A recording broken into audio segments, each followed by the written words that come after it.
Hello movie lovers, welcome back to filmy bowl. So hero Raj Tarun కేసులో మనకి ఇంకొక అప్డేట్ అయితే ఫ్రెష్గా వచ్చిందనమాట. ఆ డీటెయిల్స్లోకి వెళ్లే ముందు మన ఫిల్మీ బౌల్ ఛానల్ని లైక్ చేయండి, షేర్ చేయండి, సబ్స్క్రైబ్ చేయండి. సో రాజ్ తరుణ్ పై అతని లవర్ లావణ్య పోలీసులకు ఫిర్యాదు చేసిన సంగతి మనకి ఎట్లనో తెలుసు. సో ఈ సందర్భంగా ఆమె రాజ్ తరుణ్ కి జోడీగా తిరగబడ సామి అనే సినిమాలో హీరోయిన్ గా నటించిన మాల్వి మల్హోత్రాపై చాలా అయితే ఆరోపణలు చేసింది. రాజ్ తరుణ్ మాల్వి మల్హోత్రాతో అఫైర్ పెట్టుకుని తనని వదిలించుకోవాలని అనుకుంటున్నాడని లావణ్య అయితే కేసు పెట్టింది. అలానే మాల్వి మల్హోత్రా ఆమె సోదరుడు తనని చంపేస్తానని బెదిరిస్తున్నారని లావణ్య ఆరోపించింది. తనకి ప్రాణహాని ఉందని చెప్పింది. ఇదిలా ఉంటే తాజాగా మాల్వి మల్హోత్రా లావణ్య ఆరోపణపై క్లారిటీ ఇవ్వడంతో పాటు తిరిగి ఆమెపై పోలీసులకు అయితే ఫిర్యాదు చేసింది. డీసీపీని కలిసి లావణ్యపై కేసు పెట్టినట్లు తెలుస్తుంది.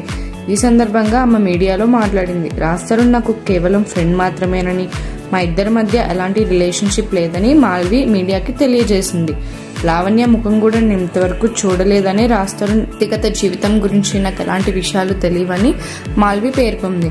నా మీద తప్పుడు ఆరోపణలు చేసి నా క్యారెక్టర్ని డ్యామేజ్ చేస్తున్నారని, లావణ్య కావాలని ఇట్లా చేస్తుందని మాల్వి తెలిపింది. ఈ కారణంగా ఆమె మీద పోలీసులకు ఫిర్యాదు చేయడం జరిగిందని మాల్వి క్లారిటీ ఇచ్చింది. నాకు నా ఫ్యామిలీ మెంబర్స్కి లావణ్య ఫోన్ చేసి బెదిరింపులకు పాల్పడుతుందని మాల్వి చెప్పుకొచ్చింది. రాజ్ తరుణ్కి జోడీగా నేను కొత్త సినిమాలో చేస్తున్నాను, అంతవరకే మా ఇద్దరి రిలేషన్షిప్ అంటూ మాల్వి క్లారిటీ ఇచ్చింది. లావణ్య షేర్ చేసిన ఆడియో రికార్డ్స్లో కూడా రాజ్ తరుణ్తో నేను రిలేషన్షిప్లో లేననే విషయం చెప్పానని మాల్వి తెలిపింది. రాజ్ తరుణ్ తన మాజీ గర్ల్ ఫ్రెండ్ నెంబర్ బ్లాక్ చేయమని చెప్పడంతో నేను చేశాను.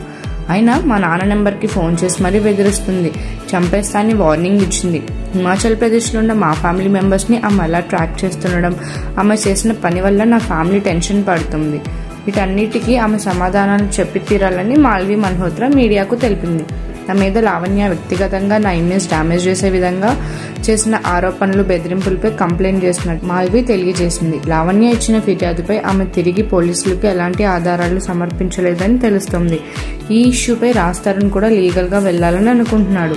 మరి ఈ ఇష్యూ ఎంతవరకు వెళ్తుందో, ఎప్పటి వరకు వెళ్తుందో, అసలు ఇందులో ఎవరి కరెక్ట్ ఎవరి రాంగ్ అనేది మనం ఇంకా చూడాల్సి ఉంది. సో మరిన్ని మూవీ అప్డేట్స్ కోసం ఫాలో అవ్వండి ఫిల్మీ బౌల్.